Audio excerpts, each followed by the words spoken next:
7 sleeping Anunnaki scientists are in the process of awakening and revealing advanced technology and hidden knowledge secrets. You are listening to Exopolitics Today with Dr. Michael Salla, your source for the uncensored truth regarding the human, extraterrestrial, global, and political agenda. Click the like button and subscribe to this channel.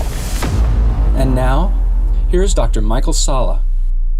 On November 1st, my US Army source, JP, revealed that another giant king in a stasis chamber had been found in Iraq. According to other sources, the giant is one of a group of 12 scientists left by a departing faction of the Anunnaki. JP gave details of the location of the sleeping giant as somewhere under the remains of the Sumerian city of Nippur, which was the ancient capital of the leader of the Anunnaki space fleet, Enlil, and his son, Ninurta. The location of Nippur as one of the places where a sleeping giant could be found was highly significant, as it meant some of the ancient Anunnaki space technology was almost certain to be found hidden in the buried ruins. In my previous article discussing JP's update, I mentioned how Thorhan Eredyan had revealed the identity of the giant to Elena Danaan to be Aruna, one of Enlil's children. In order to find out more about Aruna and other sleeping giants, Elena asked Enki, aka Prince Ea, about the identity of the sleeping Anunnaki that had been left behind when he left Earth after the Great Flood, circa 9700 BC. What follows is Enki's responses to Elena's questions, where he discusses a total of 12 Anunnaki scientists that had been left behind, each possessing unique esoteric knowledge and technology secrets.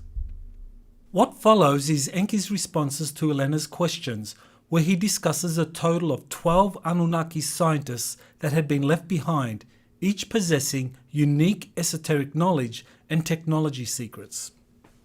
Enki: my crew decided to stay. Well, indeed most of them. Some others decided to leave Earth with me. They wanted to go home, but those who stayed took upon the mission and responsibility to be the keepers of the knowledge. Each of them, you see, are key activators for the technology.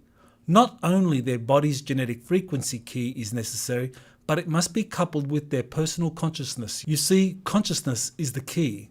Elena: how many are they, the sleeping Anunnaki in stasis? Enki: they were 12, but 4 bodies have been destroyed and 1 is in the custody of the enemy. 7 remain untouched, 4 are in the process of activation. Elena: Kukulkan is one of the 4? Enki: Ningishzida, yes. Elena: who are the others? Enki: knowing their names is part of the activation process, so I cannot disclose their real names, you understand? Some are not ready yet. Elena: I do understand. Thorhan told me that the one under Nippur is named Aruna. Is that right?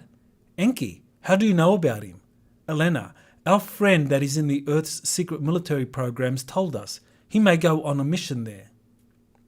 Elena is here referring to JP, who was the first to be given details about a new sleeping giant located in Iraq and had passed on the geographic coordinates of where it was found. JP had previously witnessed the sleeping giant in a Florida cavern, who Thorhan identified as Ningishzida, who was also known as Kukulkan, Quetzalcoatl, Viracocha, etc. Ningishzida's activation process got a boost when he was identified at a major Orlando conference with over 900 attendees who participated in an activation ceremony led by an Aztec shaman, Quetzalcoatl.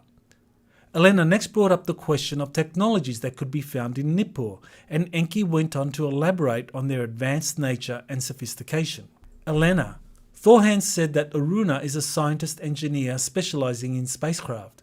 Enki: the master shipmaker. The technology he is guarding has great power. With the ships are also the core engines and a far greater technology, power energy sources. The containers are still there, but no one on planet Earth knows how to activate them. Terrans are even scared to handle these containers, so they are waiting for the keys to understand how it works. The key is genome consciousness.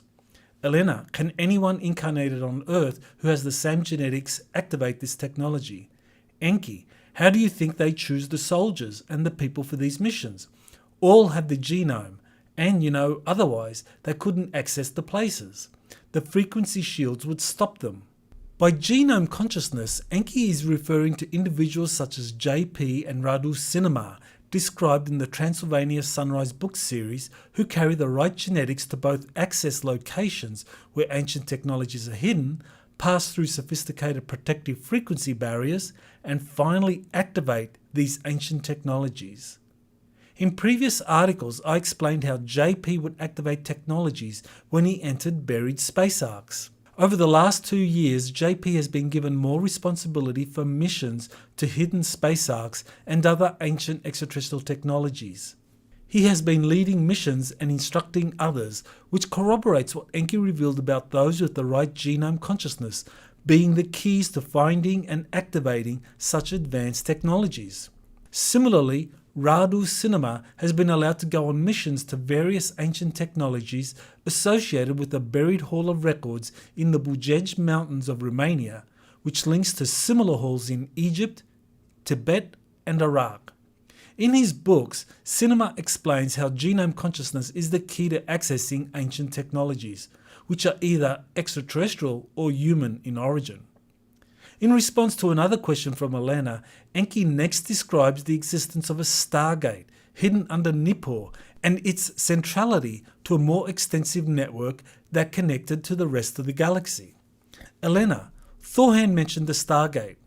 Enki, there, under the Nippur area outside the ancient city, is the main gate that once connected this planet to the network of the great routes of this galaxy. It is deactivated, but it is the central key linking all the other gates together.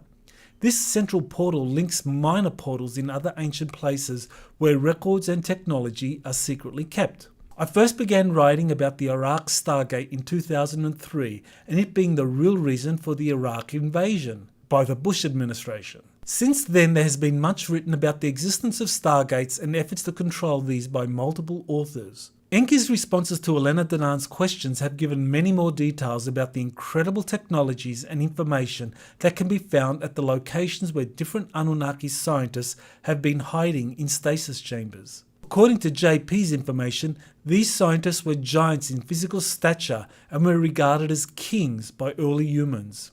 As the Anunnaki scientists awaken, we will learn more about the technology and knowledge that lay buried with them for millennia, and how the release of this will help propel humanity to a new golden age. I'm very pleased to announce that on December 3rd, I will be holding my final webinar for 2022. The topic will be Enki's return, restoring Adamic DNA, Tree of Life, and awakening giants. I will go into much more detail about the history of the Anunnaki, what is known of stasis giants, the Tree of Life, and discuss the latest updates with a special panel featuring Elena Danan and Alex Collier. More information is available at exopolitics.org. You have been listening to Exopolitics Today with Dr. Michael Salla. Please remember to like, share, and subscribe to this channel. Join or start a conversation in the comments. Take the time to explore the vast library of best-selling books, webinars, and podcasts by Dr. Salla. Visit exopoliticstoday.com.